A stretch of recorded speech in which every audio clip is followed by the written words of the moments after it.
Hi, here are 6 signs that you may have an anxious attachment style. Okay, this may be really obvious, but number 1 is you're extremely anxious. You're always overthinking. You're always looking for deception. You're always scared that your partner's going to leave you for someone else or just in general. You are extremely anxious of your love, your lifeline, going away. Number 2, you seek constant reassurance. Even if you don't ask for it directly, you are constantly trying to manipulate situations to try to get your partner to tell you how much they love you, how they're never going to leave you, or just doing things that prove that you're worthy to them.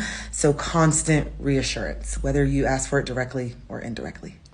Number 3, you are hyper-focused on your partner's needs and happiness. You know that in order to keep the love, your partner needs to be happy. They need to be satisfied with you. So you overly focus on your partner and underly focus on yourself.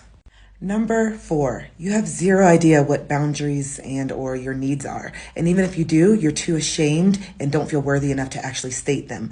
To an anxious attachment style, boundaries is so scary because that means a disconnect in our head, right? Even though it doesn't. But boundaries mean space, and space is so scary to someone who has an anxious attachment style.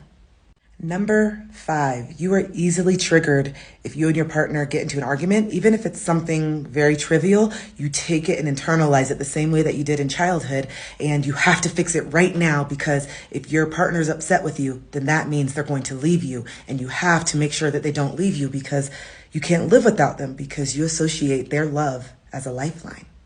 Okay, and number 6, you stay in relationships far too long, even if you're not happy, even if it's not working, even if it's super toxic. In your head, love is scarce, so I would rather be in an unhappy relationship with someone who kinda cares about me than being alone.